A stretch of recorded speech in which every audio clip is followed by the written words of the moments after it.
Hello student, हमने आपको पिछले वीडियो में दैट और दिस का प्रयोग के बारे में बताया और उसका कुछ एग्जाम्पल भी करवाया और आपको होमवर्क भी दिया था। अब देखिए, ये हमने एन और ए का प्रयोग आपको नहीं बताया उसमें, क्योंकि वो बेस था, इस वजह से नहीं बताया। अब बताती हूँ। तो देखिए, ए और एन का प्रयोग कहाँ होता है। आप वॉवेल जानते हैं। वॉवेल का अर्थ होता है स्वर। वॉवेल कितने होते हैं? ए ई आई ओ यू। और ये कॉन्सोनेंट है, व्यंजन। देखिए, vowel A E I O you होते हैं और कॉन्सोनेंट जो होते हैं, जितने हमारे अल्फ़ाबेट होते हैं, जैसे ए से लेके जेड तक, उसमें ए ई आई ओ यू को छोड़कर जितने भी है अल्फ़ाबेट, वो सारे कॉन्सोनेंट होते हैं। जैसे बी हो गया, सी हो गया, डी हो गया, ई तो है नहीं, ई हो गया, ई नहीं है, एफ हो गया, जी हो गया, एच हो गया, ऐसे करते करते जेड तक जो है ये कॉन्सोनेंट है। इस सब को छोड़कर ए ई आई ओ यू अगर ए से लेके जेड तक अल्फ़ाबेट में से निकल जाता है तो जो बचता है वही हमारा व्यंजन कहलाता है। आपको समझ में आया होगा। अब आपको हम बताते हैं। देखिए, जैसे यह एक संतरा है।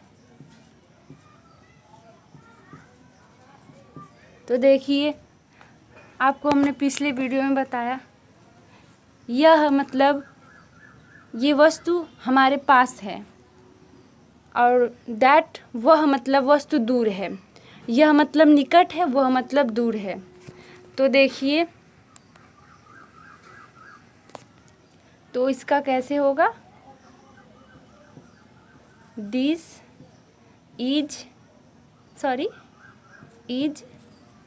अब देखें, यहाँ पे हमने उस वीडियो में आपको ए करके बताया, this is a cow, this is a mango वगैरह करके।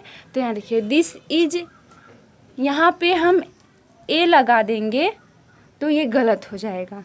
देखिए, हमने बताया आपको ए ई आई ओ यू। तो ये जो वर्ड है संतरा, ऑरेंज का जो वर्ड है उसका पहला अल्फ़ाबेट ओ है। इस वजह से यहाँ पे एन का प्रयोग होगा। An, this is an orange.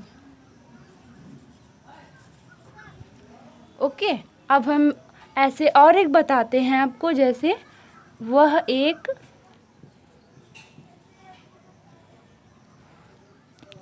हाथी है।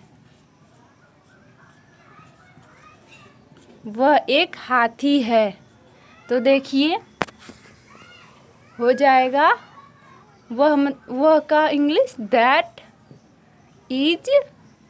अब देखिए, एलिफेंट, इसका मीनिंग ई से शुरू होगा।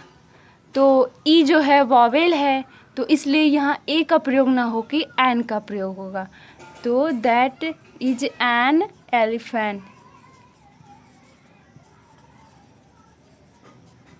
आई होप समझ में आया हो आपको।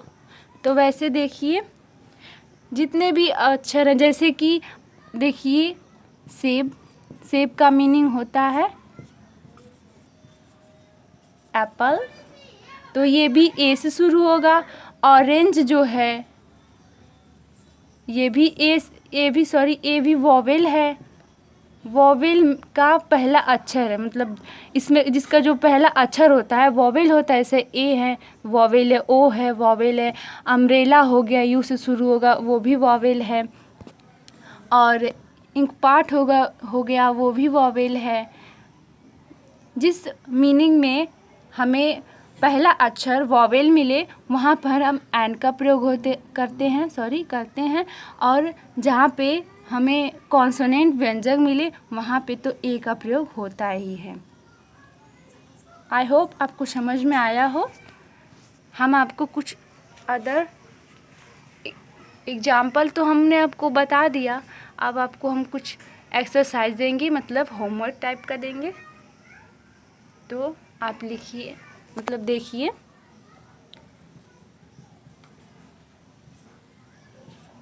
पहला है,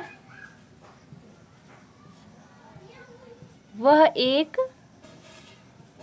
छाता है। वह एक बंदर है। मिक्स दे रहे हैं, जो उस दिन पढ़ाए थे और जो ये मिक्स दे रहे हैं, ध्यान दे के इसको बनाइएगा। यह एक हाथी है।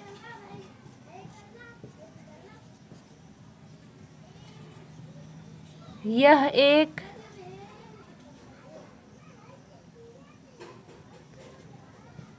आइस क्रीम है।